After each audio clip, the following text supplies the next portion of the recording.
All right, you ready, Clea? We're gonna do some videos. You guys ready for videos? The little ears sticking up in the back. So welcome back, everyone. My name's Alex, if this is your first time here. So today I want to talk about some puppy stuff because I am not the only one going puppy crazy. There's a lot of other people getting puppies and just seems to be in the air. So I want to go over some things that I've been asked about numerous times over the past year. For starters, if you're thinking about getting a cattle dog, one of the questions I get often is, how many should I get? I know it is very tempting to get more than one cattle dog because when they're puppies, they're so cute and everything else. I do not suggest it. If you have never been owned by a cattle dog before and don't have any previous experience with cattle dogs, I highly, highly recommend, if you're going to go get a cattle dog, get one, not two, get one. Try one out first and see if you can handle it. I have gotten many, many emails over the past year where people have gotten more than one dog from a litter and had problems with it, and they basically bit off more than they can chew. And this isn't a direct attack or anything to anybody who's emailed me about it. I've had many people email me about when they got two puppies and it just didn't work out. So if you don't have experience with this breed, but you're wanting to get this breed, get one. Please don't get two at once. It amazes me how many times people ask, should I go ahead and get two from the same litter? And I always tell them no. If it's their first time, I always tell them no. And I know some are gonna say, but you got two at once from the same litter. Yes, I did. But I had a bunch of experience with the breed before I went and got two from one litter. They are not your typical puppy. So get one, try it out. If you think you can handle it, you move up to the next one, and then you move up to the, like my level where you get two at once. So it's kind of like a gradual thing. I was up for the challenge of raising two puppies. Also, one thing that was to a benefit of mine was Gypsy and Clea already had a really nice bond together in the litter, and Clea demanded that she come with us because we were only looking at Gypsy, and Clea literally barked at us like, hey, I'm going with her type thing. So they already had kind of a nice bond started.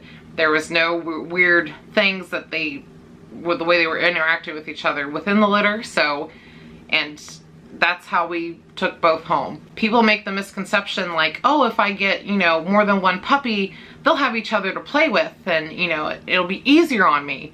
No, no, it won't.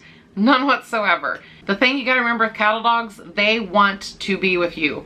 They want to be involved in every freaking thing you are doing. I've said this numerous times. So that whole thought of, oh, the two puppies will wear each other out. Well, yeah, they'll play together and they kind of wear each other out, but then you've got two puppies coming at you, like, come join the fun, Mom, it's instead of one. Would I do it again? Absolutely. If I felt that it was right for our family and if I felt like it was a good idea at the time and, I saw what I saw with Gypsy and Clea, yes, I would do it again. But I cried a lot. I was exhausted. I was stressed out because you have to train not one puppy, you're training two puppies. And it's not only that they both want your attention all the time, you have to do separate training. You can't do training together all the time. You have to make sure that they're learning what they need. It was rough. There was times where it was really rough, especially when somebody went potty on the floor when you turned your head away for 5 seconds and you couldn't tell who did it. So you couldn't tell right away who was having the accidents or not, It was just stuff like that. It was well worth it, obviously. I mean, you can see how well, I can't see where freaking light's blinding me here. They're all well behaved now.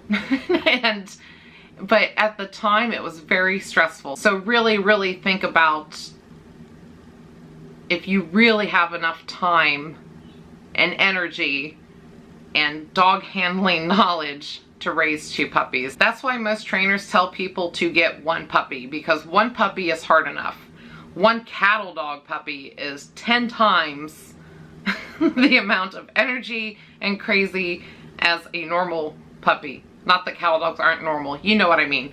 Like they're definitely a different type of puppy. But if you have dog handling experience and if you also have cattle dog experience, yes, getting two puppies can be done, obviously. I mean, I've got, well, you can't see the other one anymore because she hides behind the thing. Now, the next thing that I get asked a lot when it comes to puppies, does it matter male or female? Personally, to me, no, it doesn't. Now, when I got Gypsy and Clea, you know, we already had 2 boys and a girl in the house. And when I posted about them everywhere, about, you know, I was so excited about getting these 2 girls, you know, everybody came at me, yelling at me, like, don't get 2 females, they're gonna murder each other, females don't do good together. And then that always started the whole debate and debacle over, you know, well, males and males don't get along and females don't get along. I call BS on all of it. I mean, just because 2 females in your household or 2 males or a male and female, you know, don't get along, I personally, just from my experience and what I've seen, I don't feel like it has anything to do with the sexes. Yes, there is differences with male dogs and female dogs. I mean, they do have different, you know, traits and personalities when you really look into it. But I really think that if there is aggression or craziness going on in the household, it's just those dogs don't like each other. Because I have currently 3 females in the house, and everybody who yelled at me about, you know, how it's going to be a bloodbath and, you know, females are so vicious towards each other when you put them together. I've never seen that. Like, I've seen so many households that have mixes of males and female dogs, and it's fine, you know, but there's always cases where it's not. But I personally don't think it has anything to do with sex. I think it has to do with the personality of the dog and the training that is being done, or actually the training that's not being done type thing. So I think when you're choosing a puppy, it's up to you whether you want it to be male or female. And, you know, you also have to know how your current dogs act with other dogs. Will they be okay having a new member in the household type thing? You know, if your current dog does great with, you know, other female dogs or does better with male dogs or something, you know, maybe take that into consideration too if you're bringing home a new puppy. And there's never 100% guarantee on no matter which sex you bring home.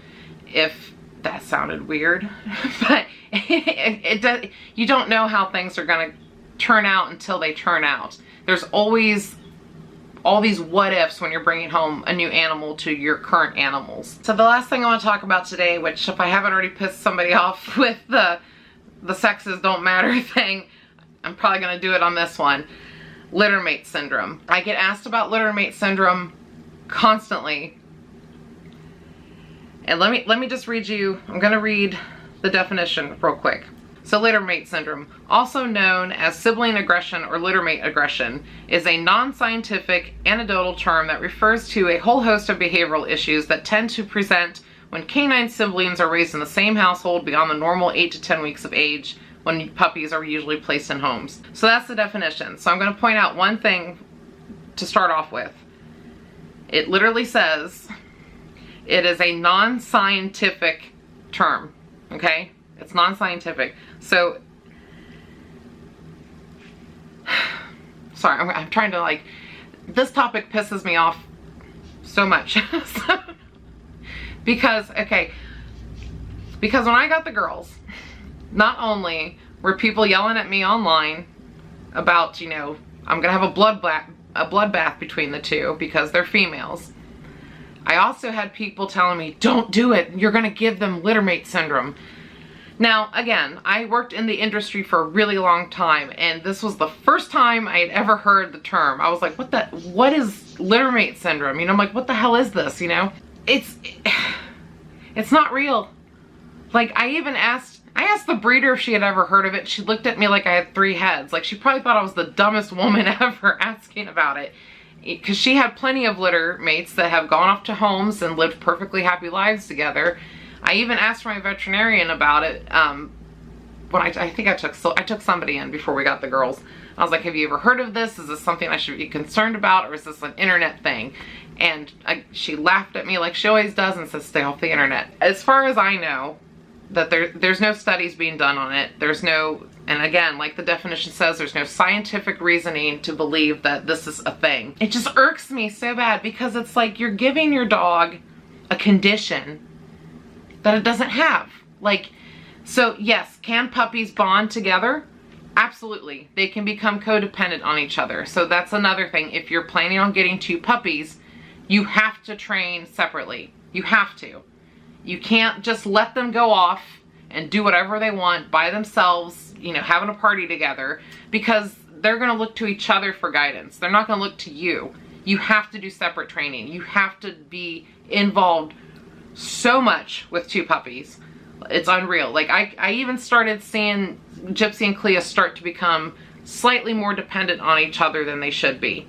And then it was like, nope, separate training constantly for both of them. I've even heard people say, you know, when their puppies are going after each other, like, oh, well, there's nothing we can do. They've got Littermate Syndrome. Come on, really? I mean, you cannot. I'm sorry. It just really, no, I'm not sorry. This is my channel. I'm going to say what I want on it. It really drives me absolutely nuts. It's giving a problem when there really isn't a problem, I guess. It's kind of like diagnosing everybody with a disease that doesn't exist, I guess. That's the way they make it out to be, like there's nothing they can do. It's a sibling littermate kind of problem thing, and it's like, no, the dogs have just learned to be codependent on each other because you didn't teach them to be not just dependent on you, but like, you know, you didn't teach them enough. You didn't do enough training with them. So, and I do know that some, you know, siblings will be aggressive towards each other. Like there was one in the litter of Gypsy and Clea that my husband was looking at, and I was like, no, there's no way we're getting that one, because she was already kind of aggressive. She was way more of a nutter than the rest of them already at 4 weeks. Like she was like bouncing off, like literally bouncing off the walls, and just, she was a nutter. I would not have brought her home because I could see her beating up on the other one. Clea and Gypsy had such a good bond. That's why it made it so easy. And it wasn't a bond, and their bond isn't like to where they're super codependent on each other either. It wasn't even back then. It was just like it's just a nice bond. I don't know how to describe it other than that. But like I said, I could see it starting to possibly form into something else. So you really have to like watch. But yeah, Littermate Syndrome is just, I think it's a total BS thing that I wish people would stop telling people, because it's, and maybe in 5 to 10 years they're going to do some scientific study and prove that it's all real, but I don't buy it. I don't buy it whatsoever. I'm just so tired of seeing it online, like with people like, oh, they have the syndrome. That just, I can't stand it. It drives me nuts. It's like, no, they don't have the syndrome. Yes, there are dogs that can, like the puppies can get along badly. I don't think it has anything to do with being a part of the same litter. I've never seen anything over my years of experience that would prove that. Like, I really feel like it's just you're letting the dogs go off and do whatever they want to do on their own. Apparently not just my opinion, because there's plenty of veterinarians and dog trainers and everybody else I've spoken to that they all are like, yeah, this is a BS made up thing on the internet that's now taking storm because, yeah. I almost wonder if it isn't started because people don't want people to get 2 dogs at once, because it is very challenging to train them, and they just invented the syndrome, you know, to prevent people from getting 2 puppies. I don't know.